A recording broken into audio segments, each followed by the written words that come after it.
What's up, y'all? It's your girl Dola Mac, and we at Gainz Recording Studios for another episode of Rhyme and Reason. And we are here with the one and only lyrical Cyph Two. Yes, sir. We're here, man. I'm excited to be here, man. Thank you for being here. Space here. Thank you. Absolutely.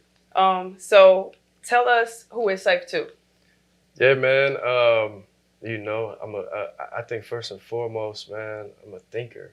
You know what I'm saying? I think that's how I like to look at myself before an artist, you know what I'm saying? Because I think that kind of translates into, multidisciplinary art, right? Like I can kind of like take my thoughts and turn that into multiple things, you know what I'm saying? So, but I like using words as my medium, I think for the most part.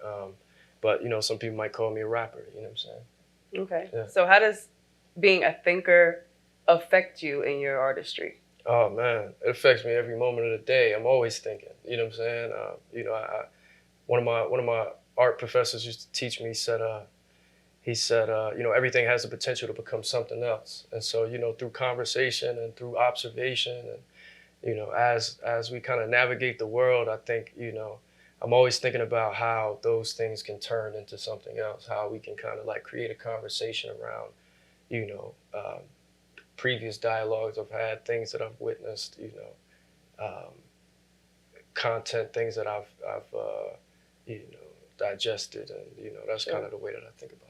So what would you say is the most important thing to you as an artist? Wow. I think the most important thing to me as an artist is authenticity. I think like to try to be as authentic as possible. I think oftentimes it's easy to kind of like want to assimilate to a particular thing. I like a variety of things, you know what I'm saying? And so sometimes with that being said, it's like, you might find yourself, leaning towards something, that might, so I think without saying too much, I think, authenticity is important. And, just staying true to yourself and trying to, deliver a message that, again, is, authentic to who you are. What made you choose music as your form of expression? I think music has always just been like super relevant and prevalent in my life. I think, growing up, it just was the thing that spoke to me the most. I was a visual artist at one point, you know what I'm saying? I got my name from writing it on the walls. And so, it was always, multiple mediums, but I think music, again, was the one that spoke to me the most. Moms would tell you stories as a kid, you know what I'm saying? Just kind of like, immediately it kind of just like taking over me, you know what I'm saying? And I'm kind of just like not even understanding what's going on, but the rhythm itself, you know what I'm saying, sort of taking over me. And so, as I got older, music was just the thing that I always went back to. It was kind of like, the free therapy, right? Like, and it's part of the reason why I create it is because I feel like, not everybody has, the words to kind of like express themselves, right? And so I feel like, if we as artists have the ability to, take that feeling and put it into a song and create a vibration that they can kind of revisit, time and time again. And I think that, we create, I think music, man, too, just because, it also just comes naturally to me, you know what I'm saying? I've studied music all my life. I originally, went to school for music. I studied, music theory, and I sang at one point, and, you know what I'm saying, a little bit of piano, didn't get too far. So, again, music was always super prevalent to me, and, it was what I, enjoyed growing up, you know what I'm saying? I would sit at the computer for hours and try to find, all sorts of music in LimeWire era, you know what I'm saying? Music blog era, all the you know viruses. what I'm saying? Right. Right. So, that's kind of where we come from, so. That's fire. Yeah. So in that, you said how you got your name. I want to kind of backtrack on that. Being a visual artist. Can you elaborate on that a little bit? Yeah.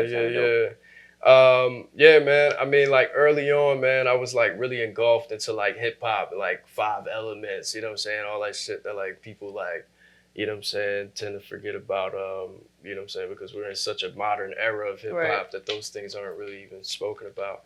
I remember like watching like Beat Street and shit, like young as a kid.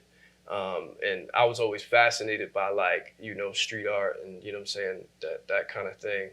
And, for a while I had been like searching for like, some cool shit that I could put on a wall. And, Cyph Two was one of those names. There's a little bit of a backstory on how I got it. I actually got the name working with my mom's on set. She's an actress. And I was casted for like a small cameo role in a small independent film that she did. And there was actually no script for that scene. And so me and the guys in the script, I was a little kid, man. I probably was like 10 years old at the time, maybe 10 or 11. And we had to make up our script on the spot. And one of the guys in the scene with me said something along the lines of like, yo, that's Cyph's little brother right there, referring to me. So after I left, I remember watching it back when the film came out, and I was like, man, I said, yo, that's an interesting name. I kind of like that. And I took it and ran with it. And the two comes from a street artist that I looked up to in the phase of my, of my street art phase. Cyph Two. Cyph Two was the artist that I derived the two from. And so that's a part of graffiti culture, is that a lot of times like artists will take a number they'll take a number from an artist that they look up to. Right. They might take like, their address and put it backwards, you know what I'm saying? Or, they'll give an ode to a legend in the game that kind of like taught them the game, which I think Cope got his number from Cat too, if I'm not mistaken.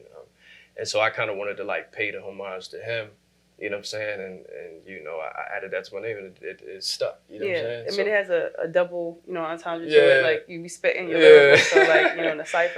So it definitely has very... It was interesting. Yeah, it was interesting because I thought it translated. Like, you gotta remember, like, we came up in a time where it was like, like Wayne started the like influx of Lils, and you know what I'm saying. And I wanted a name that was gonna last, that was evergreen, which was the word that I was looking for before when I said I wanted to make music that lasted. You know what I'm saying? But I thought it was evergreen. And, it might evolve, you know what I'm saying? They also call me One Life Cyph, you know what I'm saying? But that's fire, though. Yeah, absolutely. That's really tough. Yeah. So with the record that you did today, Fourth Ave Freestyle, correct? Yes. What inspired you to create that record? Oh, man.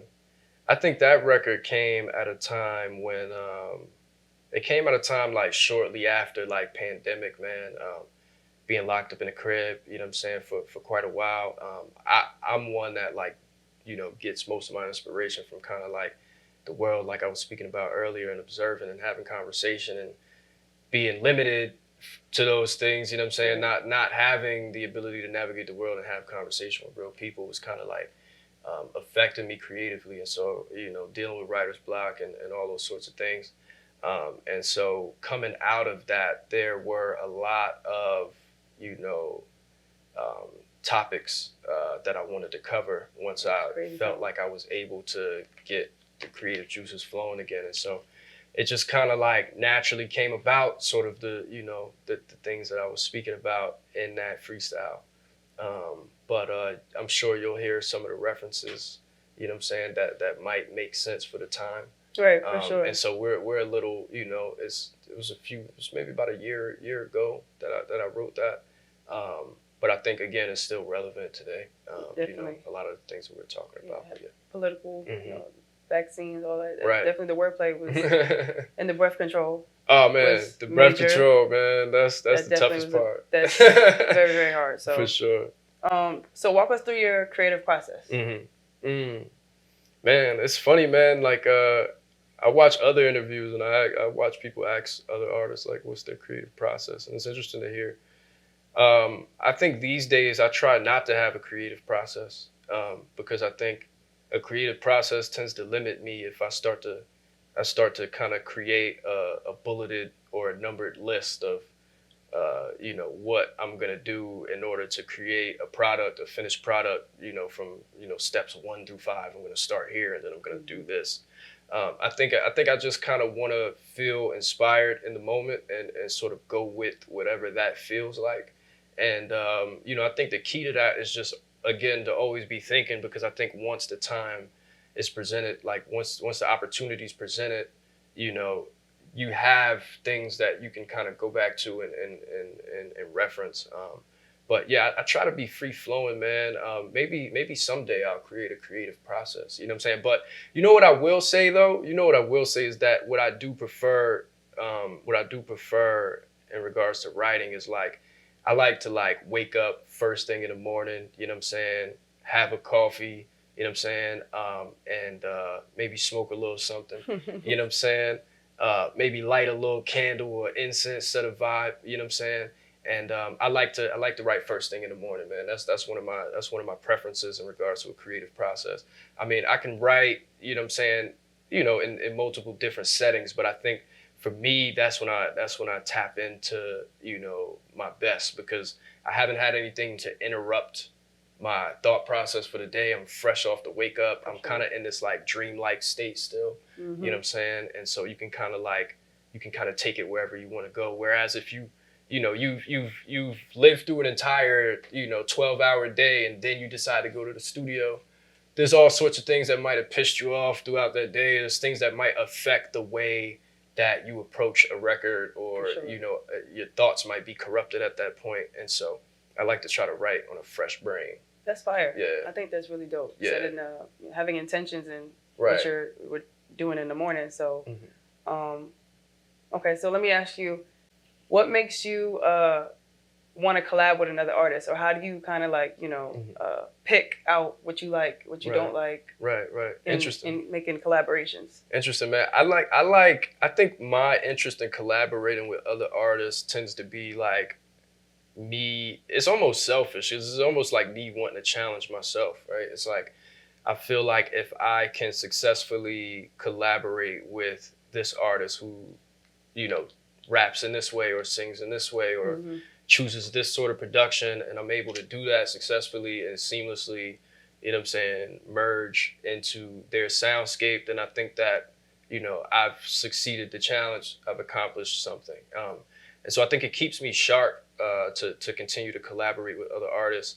But I think like, you know, I like an artist that just sort of has, you know, an identity of their own, you know what I'm saying? Like somebody who's sort of, you know, carving out an identity that I think, you know, is intriguing for me. I mean, you know, I'm almost open and willing to like work with, you know, most artists, you know what I'm saying? Like I haven't, you know, I mean, there's sometimes I have to be like, you know, because right now, I mean, I have so many pending collaborative projects, you know, on, you know, in queue that, you know, right now it's going to be hard to like take on any more collaborative projects for the moment. But, you know, again, you know, so long as you're like a person that, you know, enjoys the craft and is doing it for the love of the craft, and you're not like, you know what I'm saying, you're not doing it to try to get a bag, and you know what I'm saying, this is what you love, you know what I'm saying, then I think that we can connect and create something beautiful. That's dope. Yeah. So I don't know, this might be a little messy question, maybe yeah, not. Talk to me. Hopefully nobody get their feelings involved. But has artists that you necessarily don't rock with, don't like their music, but you know that they're passionate about what they're doing, reached out to you? Are you open to working with an artist like that, or you just kind of like, I don't like it, so I'm not going to work with them? Yeah, they have. And I think it's tough, man, because again, like and I think in life for me, it's one of those things that I'm working on developing, but it's like it's hard for me to say no to people, man. You know what I'm saying? And so I think for me, I think in a case like that, you know, a lot of times when I was a lot younger, I'd defer to my management. I'd be like, yo, you got to talk to my manager, man. You know what I'm saying? But nowadays, I'm kind of like independent style, doing a lot of the communication myself. And so, you know, I think at this point, I think, you know, I might just, you know, I might have to tell a guy who, you know, might be passionate, but, you know, might also want to collaborate, that, you know, perhaps now isn't the time, and that eventually, you know, we might be able to get around to that moment. You know what I'm saying? But, you know, I'm never going to discourage an artist. I'm always going to encourage an artist to keep growing and continue, because I think, you know, even though you might not be, you know, where you want to be right now, you'll always be able to develop. Like, I think that, you know, talent can be learned and developed over time. And so, yeah, I'm always going to encourage them to keep going. That's fire. How do you stay motivated as an artist, especially with, you know, the struggles of being an independent artist now, like you said, having to fund your, you know, clothing, music videos, studio time, beats, because, I mean, that also, you know, it's crazy. So how do you stay motivated with those challenges of being an artist? And what do you think your biggest challenge is as an independent artist? Yo, man, I think like we just stay motivated by the passion, right? Like it's like, yo, I really, you know, can't see a life without doing what I do. You know what I'm saying? I think that like if I were to say, you know, if I were to call it quits tomorrow, I think like I'd be just really depressed after a while. You know what I'm saying? And so I think like this is kind of the thing that has sustained me over the years. And so I think that's what kind of keeps me going. And I think like, you know, also to continue to inspire others. Like I got a little sister too, man. And so, you know, like I told her the other day, man, like, you know, I'm continuing to do this to show her to continue to, you know, continue to follow your dreams. You know what I'm saying? And I know it sounds cliche, but I think that like, you know, I've been doing this since I was 13. I'm 26. You know, I'm over 10 years doing this in the game. So, you know, I could have called it quits a long time ago. You know what I'm saying? I went off to college and I kind of like, you know, dove into that world for quite a while and kind of took a step back from music. And so at that point, like I got a bar in one of my records on an upcoming album where I said something along the lines of like, you know, I said, almost went corporate in my last semester, portraits in my fortress to remind me, you know what I'm saying? Like, I said, almost quit rap and went corporate in my last semester, you know what I'm saying? So, you know, there was a point in time where, you know what I'm saying, I was really kind of like neglecting music. And then I think once I realized that that's what was happening, you know, it hit me like a freight train and I needed to kind of like, you know, make a full circle moment and kind of come back to, you know, the root of it all, which was the music, man. And the challenge, I think the challenge of, you know, being an independent artist is, again, you know, you kind of already kind of, you know, made some touch points on that. Is like, you know, the funding and the, you know what I'm saying? And, you know, you got to kind of keep your head in the game because, you know, it's not, you're not going to win instantly. You know what I'm saying? It's going to be trials and hurdles and, you know what I'm saying? And you're going to have to navigate a lot of obstacles. So, you know, I think that's the difficulty is, you know, continuing to just kind of like do a little bit every day or do a little bit every other day and keeping it on your mind and keeping it top of mind. Because I think like if you allow the real world and you allow certain things to like, you know, take you away from, you know, what your goal is, which is to, you know, continue to create music, then I think that is the major challenge. Like I'll be completely honest with you. I work a 9 to 5 currently at the moment just to kind of help continue to, you know, fund this whole thing. And to fund a particular, you know, lifestyle that I like to lead, which, you know, I know there's going to come a time where, you know, I might have to sleep, you know, I'm probably going to be sleeping on somebody's couch soon. You know what I'm saying? That's just the life, man. That's the life, man. Everybody tells a story, man. It's like, damn, sometimes I feel like, damn, am I like bugging out because I'm not sleeping on somebody's couch yet? You know what I'm saying? Like, I feel like I need to be on somebody's couch to make it. You know what I'm saying? These days, it's crazy. Yeah, just, you know, that facade, you know what I'm saying? Every rapper. Everybody has the story, like, yo, I was sleeping on my man's couch in the basement, you know what I'm saying? I slept in my car for 2 months. I showered at the, you know what I'm saying? So, you know, but I think that's the main difficulty is to, you know, is to stay motivated probably is the main challenge. You know what I'm saying? So how do you stay grounded in all of that? Man, that's a good question. I think I stay grounded through it all just by knowing that like life is a journey. You know what I'm saying? Like almost on some alchemist shit, and that's also cliche. Everybody kind of recommends that. And it's like, yo, alchemist, like, you know what I'm saying? But for real though, because I feel like up to this point, like even me meeting you and being able to be in, you know, Gainz studio and sitting here with you and this, you know, having this conversation right now is a part of that alchemy. You know what I'm saying? Like, you know, I had no idea I'd be here when I first met you. I'm sure you probably didn't think that either. You know what I'm saying? But yeah, I just feel like life is a journey. You never know what's gonna be, you know, what's gonna come around the corner, what's gonna happen tomorrow. And so I think if you just continue to keep going and slow and steady, you know what I'm saying? I think it's overrated, the thought of like, you know what I'm saying, being up 24 hours a day and you know what I'm saying?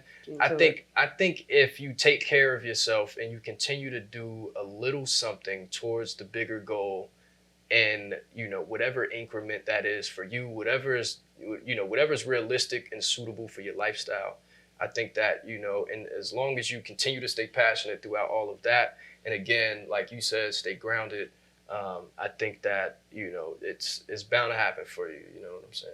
That's fire. For sure. That's really, you know, transparent. Yeah. A lot of, I mean, I work a 9 to 5 technically. Right.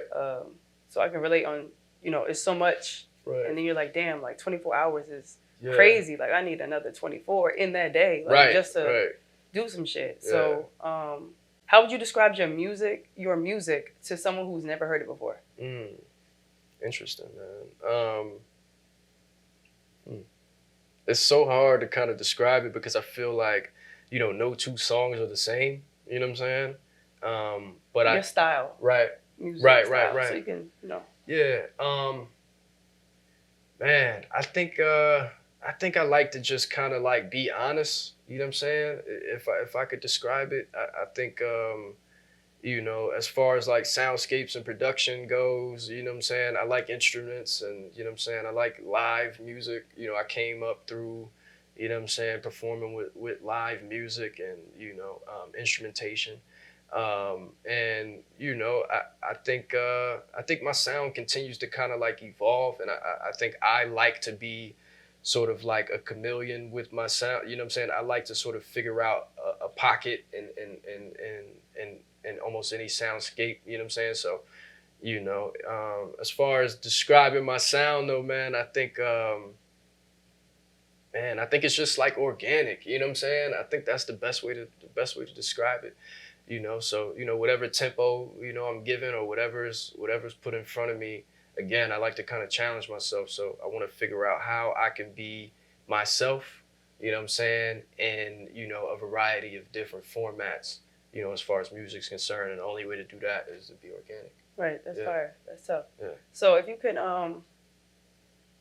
create your own genre and be in that genre, what would you call that genre? That's an interesting question. Man, I think it'd be called something like maybe like thought music, you know what I'm saying? Like maybe that's what it is, you know what I'm saying? Maybe it's about like being introspective. Maybe it's about like, you know, asking yourself questions about, you know, who you are and figuring out your identity through words and, you know, having conversation with the world and figuring out like who you are within, you know, the landscape of the world. You know what I'm saying? It's vast. And I think that's a question that a lot of people tend to, you know, ponder on throughout their life, is like, who am I within this big world? I'm like the phone on the sea, or, you know, I'm like a grain of rice, right? It's like, you know, in relationship to the vastness of the world. So I think, you know, I think that's what it's about, is to continue to, you know, pose questions and to think. And, you know, sometimes we don't want to think, and that's fine too. And so I think I like to make music for that too. You know what I'm saying? So, you know, sometimes we want to enjoy ourselves and have fun. You know me pretty well. You know, I like to have a lot of fun. I know we real reserved today, but, you know, yeah, man. So, you know, sometimes it varies between, you know, maybe, you know, thinking, and sometimes we don't want to think as much. And so, you know, but I think in the end, I still want to, even in those moments, you know, give you something to think about. Right. For sure. Right. That's tough. Mm-hmm. So, okay.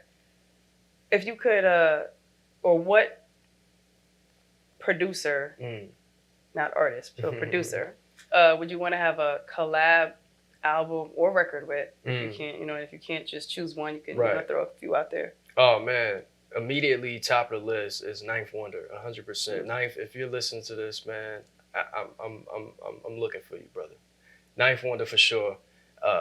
Hit Boy is right in the mix with that. I think he's today's most prolific producer. Nobody is as versatile as that young boy is, man. And I mean, so much, you know, it's remarkable what he's doing, man. You know, Grammy nominated multiple times over. It's incredible.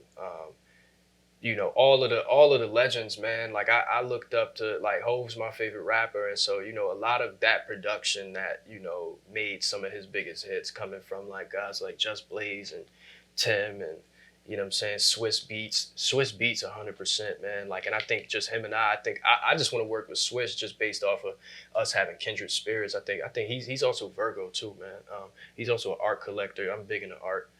And so I think, like, just with those connections being made, I think like the music that'd be produced out of that would be incredible. I actually met Swiss at Jack Shaman Gallery at Gordon Park's exhibition, where he actually bought the entire collection. I got to meet him and Alicia that night.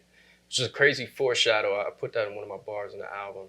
I said something along the lines of like met Swizzy at the Jack Shaman Gallery. It was then I knew the great shit of Seam Anatomy. Because it was almost like once I made that exchange with him and I shook his hand, it's like, man, you human like me. You know what I'm saying, right? Like all of these guys that we see that are larger than life. But I think those are my top guys. I know I said a lot, but again, that's fire. Yes. And I know you just I was watching your story. Yeah. How was the Dreamville Fest? Like, I was dying to ask you that. I'm like, no, I'm gonna ask him that when he come in. Like, oh man, how was that's that experience? dope, bro. That's a good question. That experience was amazing. This is my second year going. You know, we've made an oath that we're going to go every year and make it an annual thing for us. And so I'm excited to see like what the following years are going to be like. But this year particularly was like super special. I think the highlight for me, like, I mean, I got to see two of my favorite rappers, Cole and Drake, live, right? Like, it's not the first time I'm seeing them live, but, you know, always getting a chance to see those guys, is a historical moment, like a legendary moment to get to see them. But to me, the highlight of that event was Usher Raymond with the U-Chain, man. That was incredible, bro. That to me was like, I'm still living off of that. Like, you know what I'm saying? Like, I'm still playing at least one Usher record a day after that festival just to relive that moment. It was like hands down the most incredible performance I've ever seen. Like, and I've seen some incredible things, you know what I'm saying? Like, I'm not gonna mention who, you know what I'm saying? But that was great. And, you know, I think because of the fact that he's coming off of the residency and he's doing that show at least like four times a week, you know, it's nuts. I can't even believe that, you know what I'm saying? He's in amazing shape, you know what I'm saying? And he didn't lose anything. Didn't lose and anything. Then gained skates. Yeah, like, it didn't lose anything, and he's just like super sharp and incredible. You think that he just came out last week, like you think he was an emerging artist the way that he's energized on the stage and kind of moving around and not missing a beat. That was inspiring, man, and just to see like all of those thousands of people singing all of those lyrics, you know what I'm saying? And just like, you know, moving to the beat was incredible to watch, man. I really wish I could go back to that moment. That was incredible. I know exactly how you feel. Like, yes. So I went to Rolling Loud. Yeah. Like being there, I'm like, damn, like this is crazy. Right. Like the chills, like how you see certain artists and how you look, and then look in the crowd and it's all these people just word for word. I thought you were gonna say your biggest moment was what I thought was really, really fucking dope. Yeah. Was you rapping in the crowd? Oh, I thought that was fire. I forgot about that. That shit was tough. I'm like, okay. Yeah, that was dope. That was fun, man. That actually happened by accident. I was kind of standing in the crowd with the homies, man, and I had a camera around my neck because, you know, the whole idea was that we wanted to document the weekend and kind of vlog throughout the weekend. And a cat behind me asked me, he's like, are you a photographer? You take pictures? And I was like, nah, not really. I'm a rapper. And in that moment, something told me to just give him a few bars. So, you know, I gave him a couple bars, and before I knew it, you know, him and his homeboy and his girl, they were kind of like locked in with me. And then before I knew it, he had his phone out. And I was like, okay. I was like, I see he's recording. So I see a couple people are in tune. And I just kind of like kept going. I was like, it seems like they're interested to hear the next bar. You know what I'm saying? And so before I knew it, I was like, you know, performing for the audience at Dreamville. You know what I'm saying? I thought that shit was so tough. I'm like, me, that shit is to me, fire. Like, it felt like looking back at the footage of that and kind of in that moment, it felt like proof of concept for me. You know what I'm saying? It was like, yo, all right, if the fans here are this in tune with what I have to say, then it almost means that I potentially belong on that stage, right? For sure. It felt that way, and you could hear somebody in the background say, he need to be on stage, which is crazy.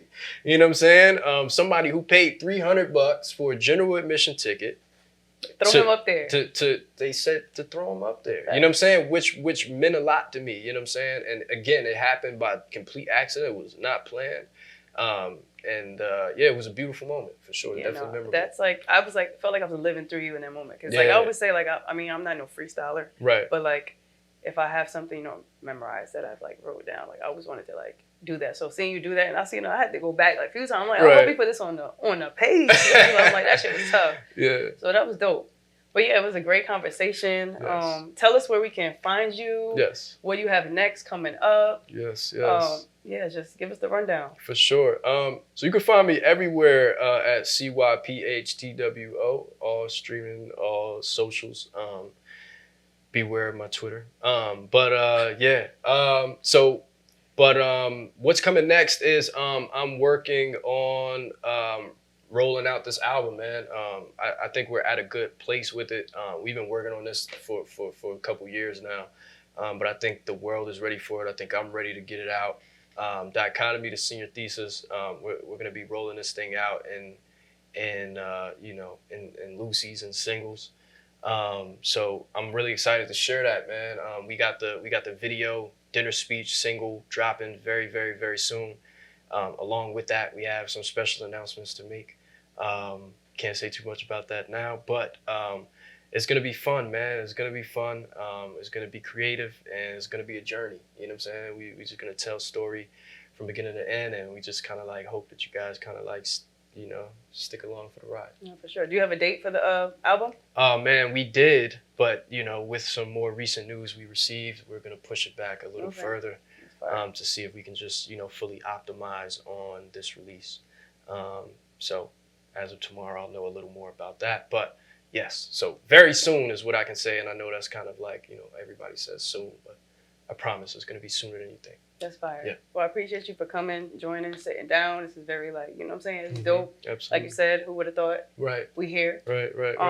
We wish you all the best. Thank you so much. So this is Dolamac. This is Rhyme and Reason, and this is your boy Cyph Two. Stay tuned. Sir. Bless.